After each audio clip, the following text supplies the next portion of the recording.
पाकिस्तान बन रहा था तो इसका नारा क्या था?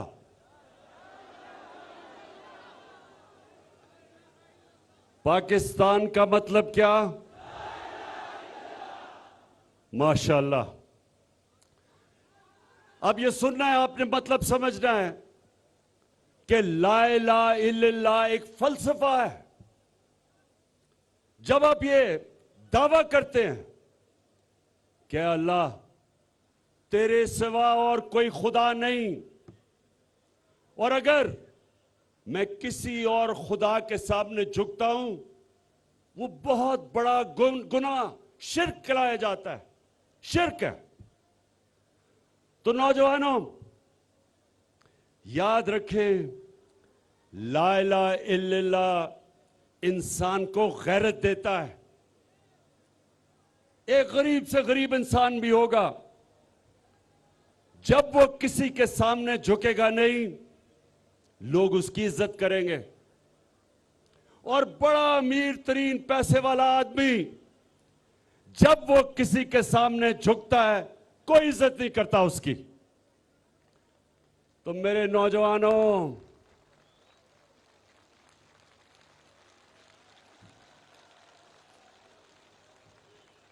अब ये अभी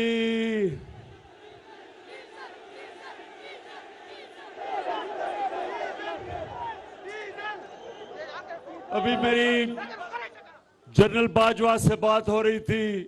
उन्होंने कहा कि इमरान देखें, फजल रहमान को डीजल ना कहना।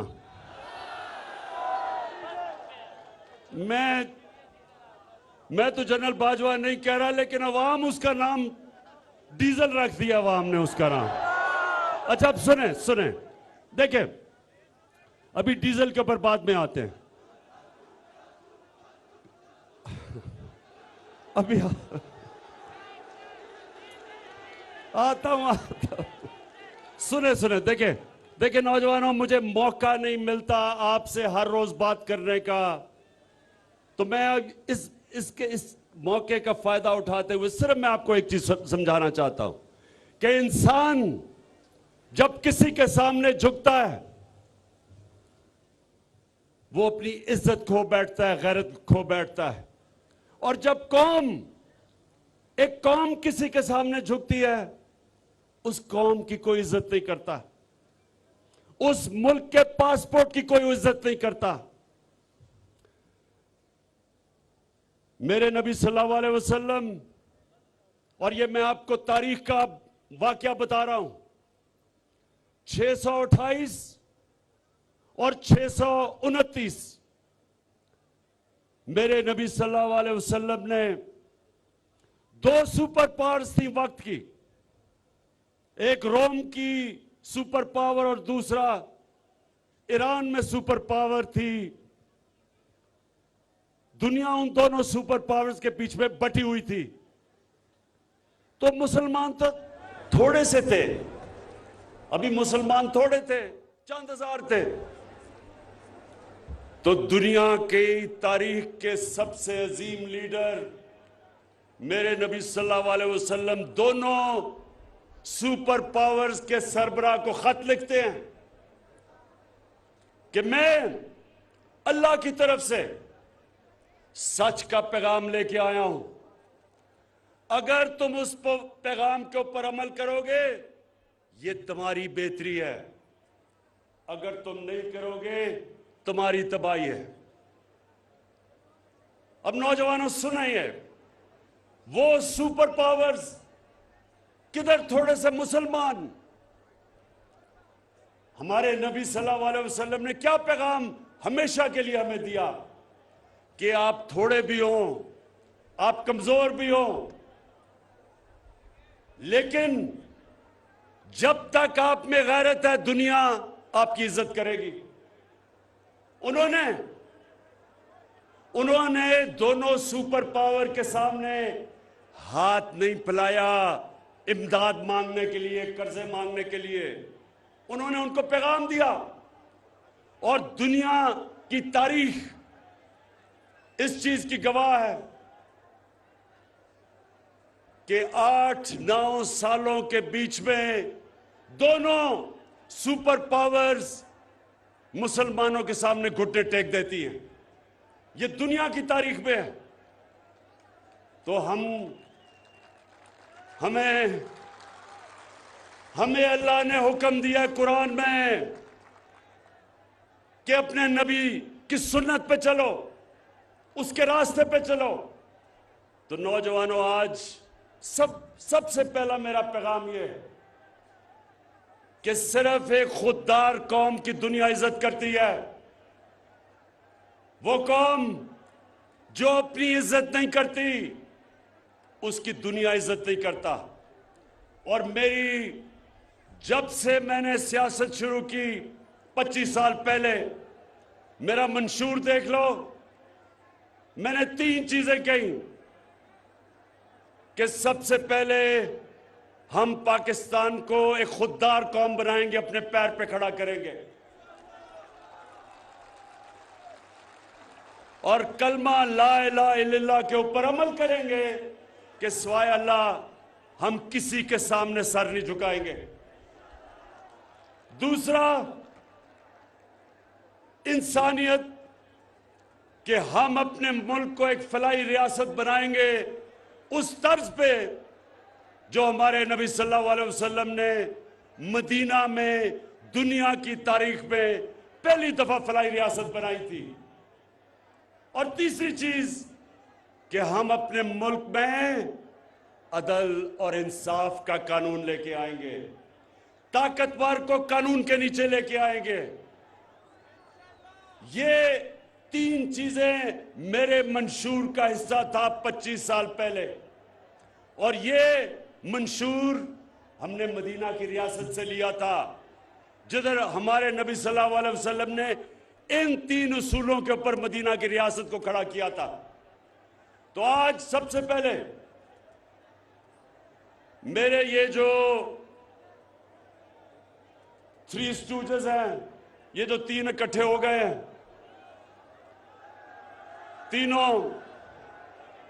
ये तीनों वो लोग हैं जो 30 साल से 35 साल से मुल्क पे हुकूमत कर रहे हैं। अगर आज हमारे हरे पासपोर्ट की दुनिया में इज्जत नहीं, इन तीनों की वजह से, क्योंकि इन्होंने हमारे मुल्क को मकरूज किया। इन्होंने जाके जो भी बड़े बड़ी पावर थी उनके सामने झुके। इनके पिछले 2008 से लेके 2018 तक 400 ड्रोन अटैक हुए पाकिस्तान में। हमारे कबायली इलाके में 400 ड्रोन अटैक हुए, हमारे शहरी मारे गए, हमारी औरतें, बच्चे, बुजुर्ग, बेकसूर लोग मारे गए। ये 2 जरदारी और नवाज शरीफ जो इक्तदार में थे, एक दफा इन्होंने मजम्मत नहीं की, एक दफा इन्होंने ये नहीं कहा कि ये सारे इंटरनेशनल कानून के खिलाफ है, कि आप एक मुल्क आपकी मदद कर रहा है, उसी को आप बमबारी कर रहे हैं। और आज मेरे दीर के नौजवानों, ये क्यों नहीं इन्होंने मजम्मत की? क्योंकि इनके अरबों अरबों रुपए और असासे बैरूनी मुल्कों में पड़े हुए हैं, और उनकी वजह से इन्होंने एक दफा अपने शहरियों के ऊपर जो जुल्म हो रहा था उसकी मजम्मत नहीं की। कौन मजम्मत कर रहा था, कौन मुजाहरे कर रहा था? आपकी जमात तहरीक इंसाफ। हम सड़कों पर निकले हुए थे।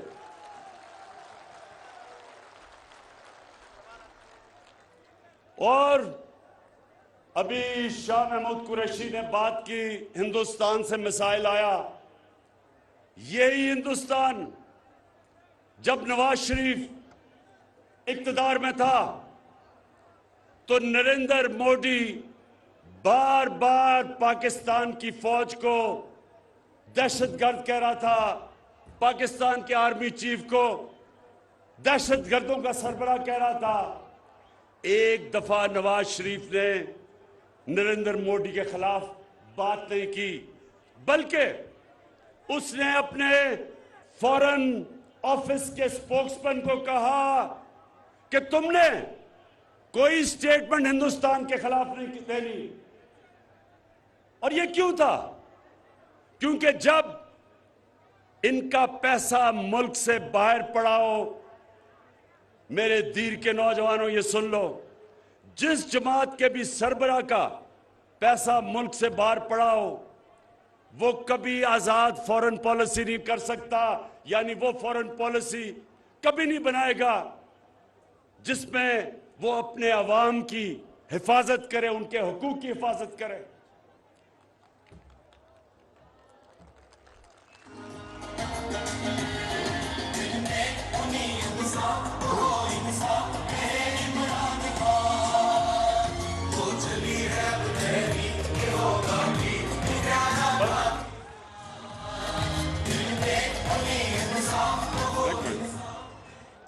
अच्छा, अभी मैं थोड़ी देर के बाद डीजल पे आने लगा हूं,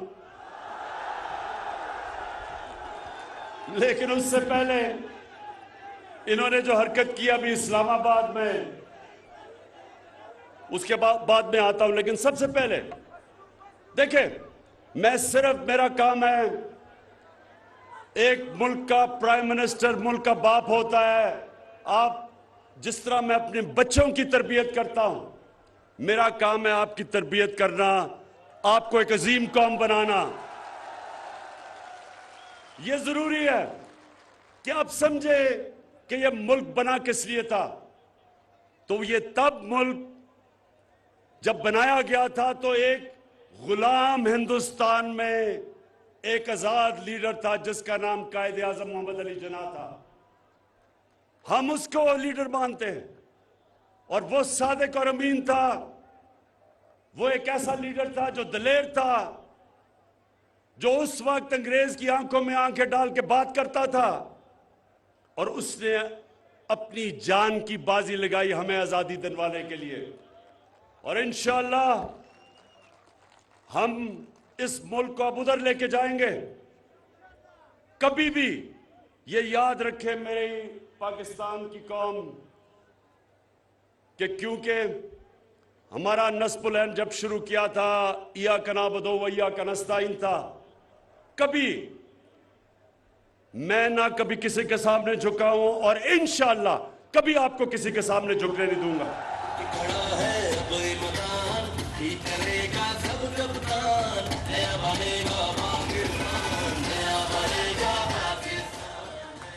अब मैं एक बात अपनी फौज के ऊपर करना चाहता हूं।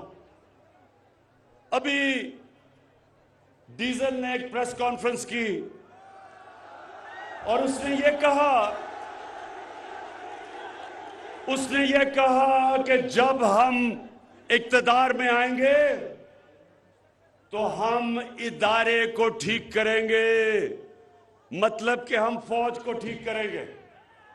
मुझे यह बताओ कि आज अगर पाकिस्तान बचा हुआ है, उसकी असल वजह यह है कि हमारे पास एक मजबूत फौज है। आज आप नौजवानों मुसलमान दुनिया में देखें, मुसलमान दुनिया में कितना बड़ा अजाब आया हुआ है, तबाह हुए हुए मुसलमान मुल्क। इराक देखें, सीरिया देखें, लिबिया देखें, सोमालिया देखें, हमारे अफगानिस्तान देखें क्या हुआ। तो जब एक मुल्क के पास ताकत नहीं होती अपनी हिफाजत करने के लिए, वो आजाद नहीं रह सकते। इसलिए आज अगर हमारे दुश्मनों ने हमारे मुल्क को तोड़ा नहीं, जो उनका प्रोग्राम है 3 हिस्से में तोड़ने का, उसकी वजह हमारी फौज है। एक ताकतवर, मुसलमान दुनिया में सबसे ताकतवर फौज है। अब उसके पीछे कौन पड़ा हुआ है? उसके पीछे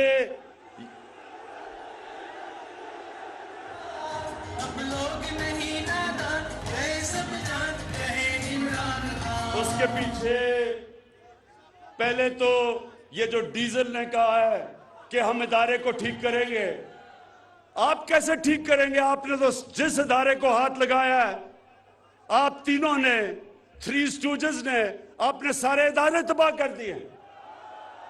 आपने तो अदालतों के ऊपर अटैक किया, आपने तो जजेस को खरीदा, आपने तो डंडों से सुप्रीम कोर्ट के चीफ जस्टिस को भगाया, आपने तो टेलीफोन कॉल कर करके जजों से फैसले लिए, आपने तो मीडिया के ऊपर लिफाफा जर्नलिज्म शुरू की, रिश्वत दी, आपने तो ये जो बाहर बैठा हुआ है इस मुल्क का सबसे बुज़दिल झूठा आदमी, कहते हैं, मुझे ये भी कहते हैं कि जी उसको भगौड़ा ना कहो। इतना वो भगौड़ा भी है और वो झूठा भी है। पहले झूठ बोल के गया कि मुशर्रफ के मैंने कोई 10 साल का कॉन्ट्रैक्ट नहीं किया, अब झूठ बोल के गया है कि जी मेरी तो तबीयत बहुत बुरी है, मैं तो मरने लगा हूं, अगर मैं बरतानिया ना गया तो मैं मर जाऊंगा, तो तब गया। तो उसने, सुने जरा, उसने छांगा मांगा की सियासत शुरू की, उसने सियासतदानों की कीमतें लगाई, उस आदमी ने ये लिफाफा सहाफत शुरू की, उस आदमी ने आर्मी चीफ को, आसिफ नवाज जंजुआ को BMW गाड़ी से रिश्वत देने की कोशिश की। तो वो आज फौज को ठीक करेंगे। वो आदमी है जिसने काठमांडू के नेपाल में नरेंद्र मोदी से छुप के मिल रहा था अपनी फौज के खिलाफ, जिसने नरेंद्र मोदी को शादी पे बुलाया जो कि कश्मीरियों के ऊपर जुल्म कर रहा था। क्या वो ठीक करेगा फौज, या वो डीजल जिसने अमेरिकन एम्बेसडर के पास बैठ के कहा, एन पैटरसन के, उसने अमेरिकन एम्बेसडर को कहा कि मैं आपकी खिदमत करने के लिए तैयार हूं, मुझे भी एक मौका दे दो।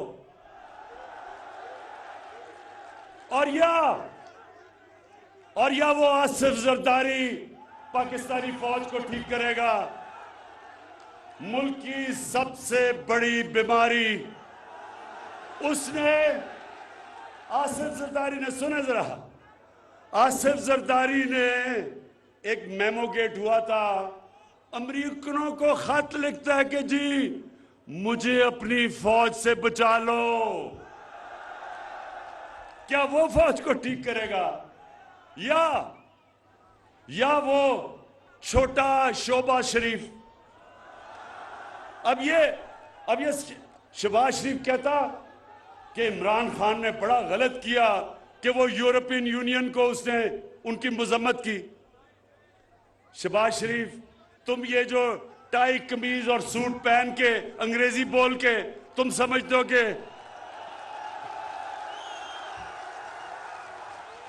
ये शहबाज शरीफ भी अपनी टाई पहन के उनको कहता है, सर मुझे मौका दे, मैं आपकी बड़ी अच्छी खिदमत करूंगा। तो ये जो फजलुर रहमान यानी कि डीजल ने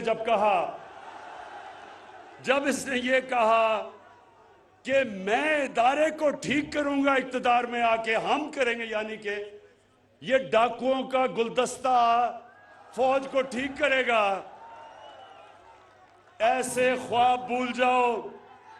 मैं इन सारों को एक पैगाम देता हूं, मैं इन सबको एक पैगाम देता हूं कि इंशाअल्लाह दूध का दूध पानी का पानी होने लगा।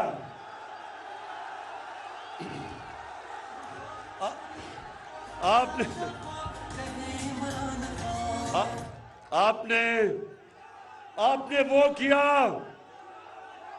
जो कप्तान अल्लाह से दुआ कर रहा था कि अल्लाह ये अदम इत्मीनान मेरे पे करें। मैं ये दुआ इसलिए कर रहा था क्योंकि हर थोड़ी देर के बाद जी धरना देने आ रहे हैं, गवर्नमेंट अगले महीने जा रही है, गवर्नमेंट उससे अगले महीने जा रही है। शुक्र है कि आपने अदम इत्मीनान करके एक ही दफा मुझे मौका दिया कि मैं एक गेंद से 3 विकेटें इंशाल्लाह गिराऊंगा। अच्छा,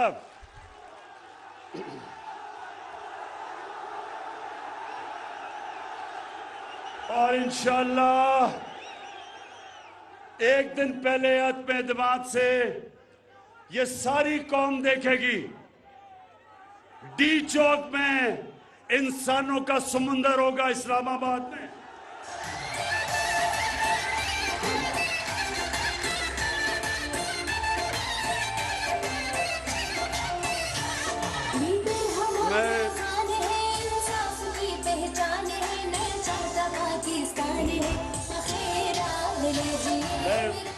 देखिए,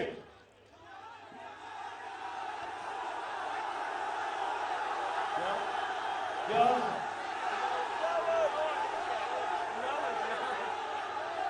अच्छा, हाँ, अच्छा, एक मिनट, आपने वो सोशल मीडिया पे देखा है? एक मिनट सुन लो मैं क्या कहने लगा हूं। नवाज शरीफ बैठा हुआ है अमेरिका के सदर के साथ, हाथ में उसने पर्ची पकड़ी हुई है और उसकी कांपें टांग रही हैं। पर्ची पकड़ के वो घबराया हुआ बैठा है कि उसका आका नाराज ना हो जाए, कहीं नाराज हो गया तो उसका सारा पैसा इतनी मेहनत से जो चोरी किया हुआ है बार वो ना कहीं पकड़ा जाए। तो अब मैं वो बिलावल बच्चे की क्या बात करूं,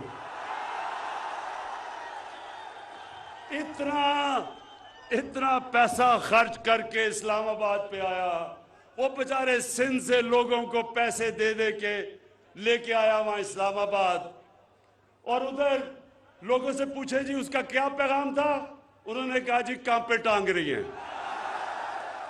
अच्छा सुने आप, दूसरी चीज देखे, मैं बाद में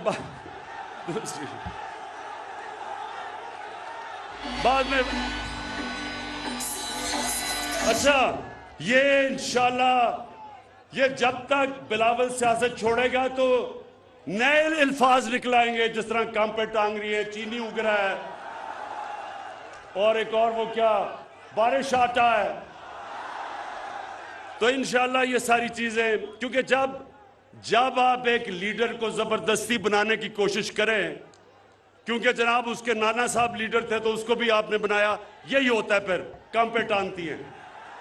अच्छा जी सुने जरा, दूसरी चीज बाद में दूसरी चीज नौजवानों, मेरी जो सबसे ज्यादा कोशिश है, पहले सुन ले बाद में आऊंगा, सबसे ज्यादा कोशिश है कि मदीना के रियासत के तर्ज पे पाकिस्तान को एक फलाई रियासत बनाऊं, और मुझे अल्लाह का करम है कि उस रास्ते पे हम निकल गए हैं। नौजवानों, अब आपके यहां से दीर से बड़े लोग बाहर काम करते हैं, उनसे कभी पूछे कि कोई दुनिया में इस वक्त मुल्क है जिधर हर खानदान के पास 10 लाख रुपए की हेल्थ इंश्योरेंस है, किसी भी अस्पताल में जाके अपना इलाज करवाएं? एक मुल्क बता दें। ये इंशाल्लाह दुनिया के लिए पाकिस्तान एक मिसाल बनेगा। हमारे पास अभी वसाइल नहीं है, अभी पैसे नहीं है, अभी तो टैक्स इकट्ठा होना शुरू हुआ है, लेकिन अभी से हमने वो कदम उठाया है जो अमीर तरीन मुल्क भी नहीं कर सकते, कि हर अपने खानदान को आप 10 लाख रुपए की हेल्थ इंश्योरेंस दे, किसी भी अस्पताल में जाके इलाज करवा सके। और ये हमारा सफर है उस तरफ, इस मुल्क को एक इंसानियत का निजाम लाके एक ऐसी फलाई रियासत बने जो सारी मुसलमान दुनिया हमारी मिसाल से सीखेगी। हमने नौजवानों, कामयाब पाकिस्तान में 20 लाख गरीब खानदानों के लिए 5 लाख रुपए का कर्जा सूद के बगैर, 20 लाख रुपया घर के लिए सूद के बगैर कर्जा, और एक जगह टेक्निकल एजुकेशन, और जो किसान वो अपनी जमीन पे पैसे लगाना चाहता है उसके लिए भी हमने 5 लाख सूद के बगैर कर्जा रखा है। उसके अलावा क्योंकि महंगाई है, आलमी महंगाई आई हुई है, महंगाई का दुनिया में समुंदर आया हुआ है। 40-40 साल के बाद अमेरिका जैसी जगह में सबसे ज्यादा महंगाई है। उस दौर में हमने 2 करोड़ खानदान को हमने देना शुरू किया है एहसास राशन, यानी जाके अपने करियाना स्टोर से आप 30% आपको रियायत मिलेगी आटा, चीनी और घी के ऊपर। 2 करोड़ खानदान को हम दे रहे हैं। और सबसे बड़ी बात, अगर आपके धीर से लोग दुबई हैं, याद रखें दुबई में, यूएई में जमीन से तेल निकलता है उनके, लेकिन क्योंकि हमने अपने लोगों को बचाया, जो कि दुनिया में इस वक्त तेल सबसे महंगा हुआ है। आज पाकिस्तान में दुबई से सस्ता तेल बिक रहा है, डीजल और पेट्रोल। फजल रहमान और पेट्रोल दुबई से सस्ता है। फजल रहमान को मैं चाहूंगा जरा कभी किसी पेट्रोल पंप पे जाके खुद ही चेक कर ले कि डीजल की कीमत क्या है। अच्छा सुने आप, और आखिरी चीज, ये 2 और मैंने बातें करनी है। और कानून की बालादस्ती का मतलब, जो मदीना की रियासत में मेरे नबी सल्लल्लाहु अलैहि वसल्लम ने, उन्होंने कहा था, ये नौजवानों अपने कानों में डाल लो, कि मैंने जब ये इंसाफ की तहरीक शुरू की थी, मैं अपने नबी की सुन्नत पे चल रहा था। उन्होंने कहा था कि जिस माशरे में इंसाफ नहीं, जिस माशरे में इंसाफ नहीं, और इंसाफ का मतलब कि कमजोर और ताकतवर के लिए एक कानून, उन्होंने कहा तुम्हारे से पहले बड़ी कौमें तबाह हुई, जिधर जब ताकतवर डाकू चोरी करता था तो उसको सजा नहीं मिलती थी, सिर्फ जब कमजोर गरीब चोर जब चोरी करता था उसको जेल में जब डालते हो कौम तबाह हो जाती है। आज जो मेरा मुकाबला है ये इन 3 डाकुओं से, ये तीनों डाकुओं से मेरा मुकाबला है। और जिस तरह मैं फिर अल्लाह तेरा शुक्र अदा कर रहा हूं कि इन्होंने अदम एतमाद कर दिया, ये मेरी नशिस्त में आ गए हैं। एक इन स्विंग यॉर्कर से तीनों की विकेटें इंशाल्लाह गिराऊंगा। ये जो 3 डाकू हैं, ये मेरे से क्या मांग रहे हैं? क्या मांग रहे हैं मेरे से? NRO। शाबाश, माशाल्लाह माशाल्लाह। मेरी नौजवान कौम में बहुत शऊर है, मैं दाद देता हूं आपको। मेरे से कहते हैं जी इमरान खान हम तुम्हारी गवर्नमेंट गिरा देंगे अगर तुम हमारे करप्शन के केस बंद नहीं करोगे। मैं इनको कहता हूं गवर्नमेंट गिरानी तो मेरे लिए आसान चीज है, मुझे अपनी जान भी देनी पड़े मैं तुम्हें नहीं छोड़ूंगा। मैं तुम्हारे सामने पॉलिटिक्स नहीं कर रहा, मैं तुम्हारे खिलाफ जहाद लड़ रहा हूं। आपने, मेरे नबी ने कहा कि ताकतवर डाकू जब चोरी करता है आप उसको सजा नहीं देते, मुल्क तबाह हो जाता है। अल्लाह ने इस मुल्क को हर नेमत से नवाजा है, हर चीज दी है, लेकिन क्यों हम उतना अजीम मुल्क नहीं बन सके जो हमें बनना चाहिए था? क्योंकि इस मुल्क में बदकिस्मती से अब तक जो बड़ा डाकू चोरी करता है, हमारा सारा इंसाफ का निजाम उसको सजा नहीं दे सकता। सिर्फ जेल भरे हुए हैं बेचारे गरीब लोगों से जो मजबूरी में चोरी करते हैं। इस निजाम के खिलाफ हजरत अली रजी अल्लाह ताला ने कहा था कि कुफर का निजाम चल जाएगा लेकिन जुल्म और नाइंसाफी का निजाम नहीं चल सकता। इंशाअल्लाह मैं अपने अल्लाह के सामने वादा करके आया था कि अल्लाह जब तक मेरे में जान है मैं इस मुल्क में इंसाफ की जंग लड़ूंगा। ये जो डाकुओं का टोला इकट्ठा हो गया है, अब इनकी तीनों की शक्लें तो जरा पहले देखें। एक तरफ खतरनाक डीजल, दूसरी तरफ शक्ल से डाकू लगने वाला जरदारी, और तीसरी तरफ ड्रामाबाज शोबाज। अब ये तीन चूहे निकले हैं मेरा शिकार करने के लिए, और इंशाल्लाह इनका शिकार होगा जल्दी। अच्छा, आखिर में नौजवानों, अच्छा अभी आता हूं। अच्छा,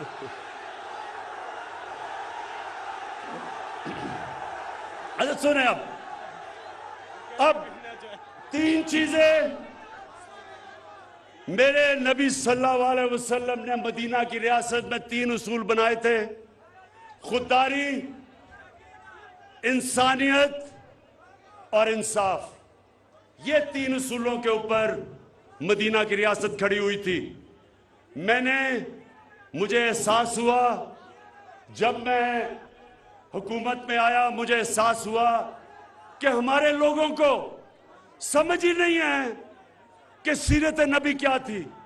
हमारे बच्चों को सही माने में समझ ही नहीं है नबी सल्लल्लाहु अलैहि वसल्लम की सुन्नत क्या थी।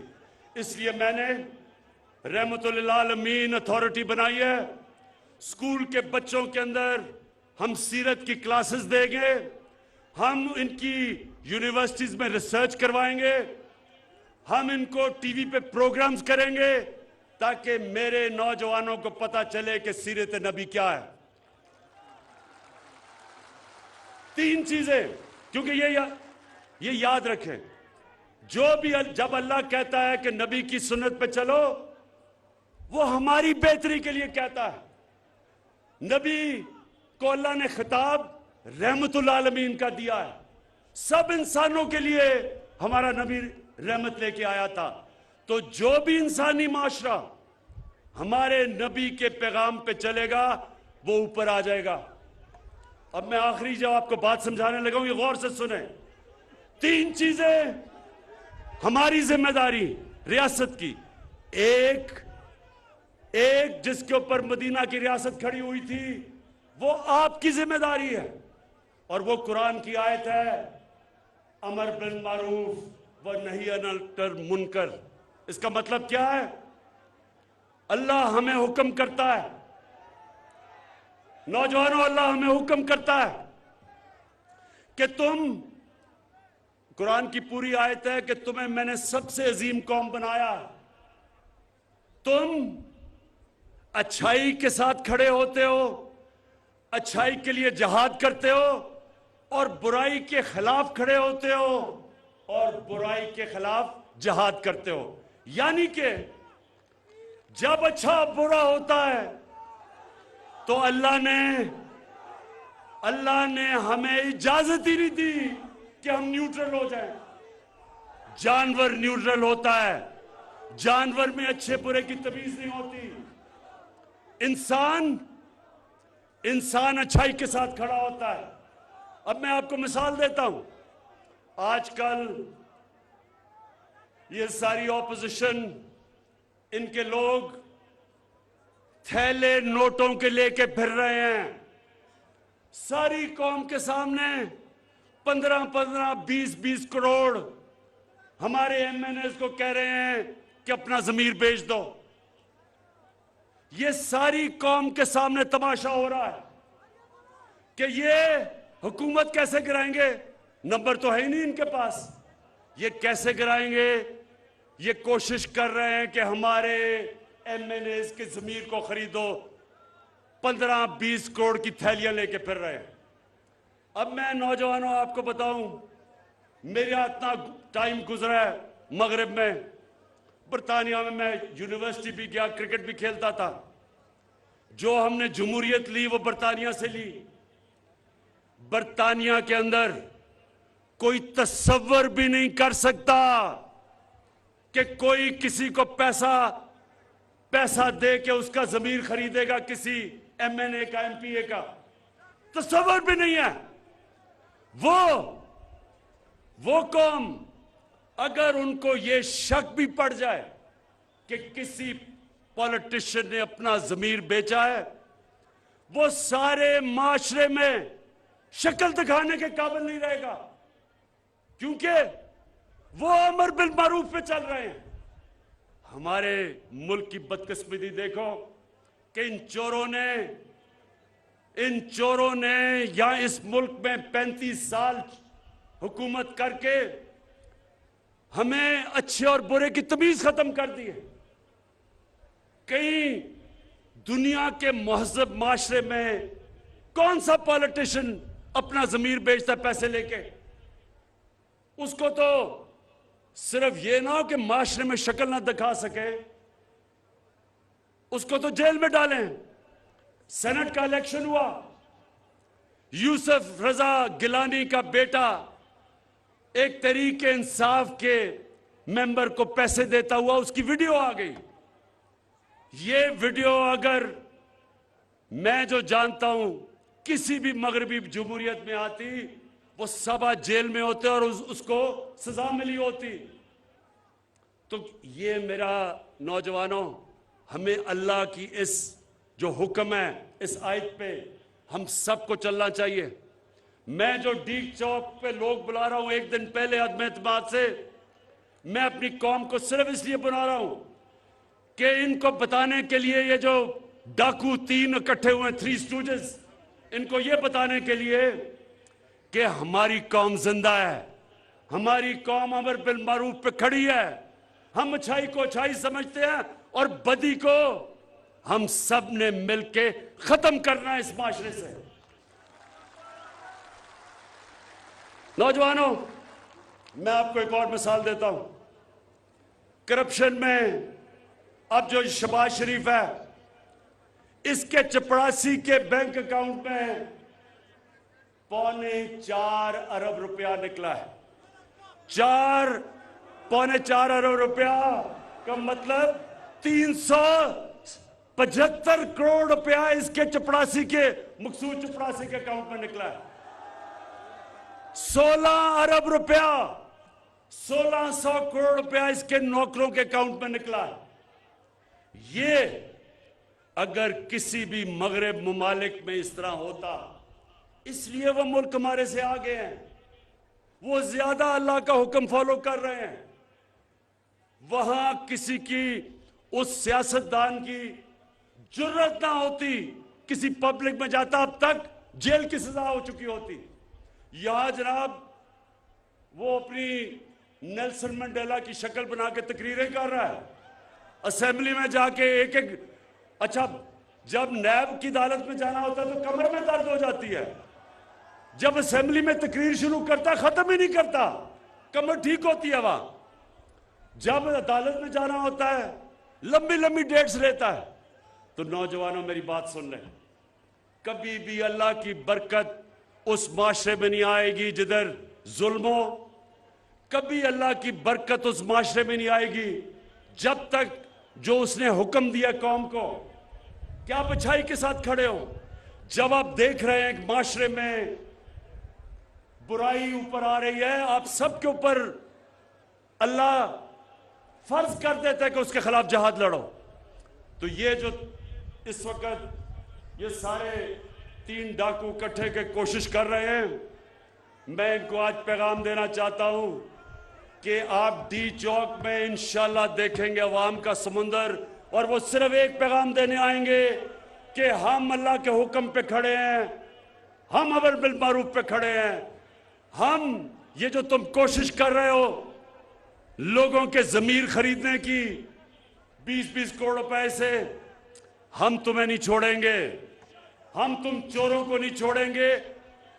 वैसे मैं अभी तक, मेरे एमएनएज ने मुझे सब ने बताया है कि उनको क्या क्या पैसा ऑफर कर रहे हैं, मुझे आके बता देते हैं, सब मुझे बता देते हैं कि कौन सा इनका, इनके डाकुओं सिंडिकेट का, इनका माफिया के जो लोग उनको मिल रहे हैं।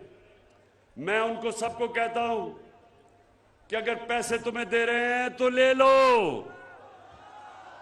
पैसे दे रहे हैं रख लो, 20 करोड़ रुपया अगर दे रहे हैं रख लो। कोई यतीम खाना खोल देना, कोई लंगर खाना खोल देना, कोई गरीबों की मदद कर देना, कोई स्कूल खोल देना, क्योंकि हराम का पैसा है, ले लो इनसे। लेकिन कभी अपना जमीर ना बेचना, क्योंकि इज्जत जिल्लत देने वाला खुदा है, रिस्क देने वाला खुदा है। जो भी अपना जमीर बेचता है, ऊपर वाला उसे कभी माफ नहीं करता।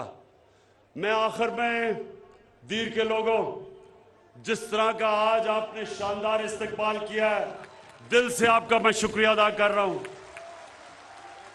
जो आपने शऊर दिया है, मैं आपको आज खराज तहसीन पेश करता हूं, जिस तरह का आप में शऊर है। और इंशाअल्लाह ये जब अब आप सब देखेंगे कि ये जो मैच होगा पार्लियामेंट के अंदर अदम इत्तेमाद का, आप देखेंगे कि वो मैच जब आपका कप्तान जीतेगा तो तब मैं इन डाकुओं से क्या करता हूं।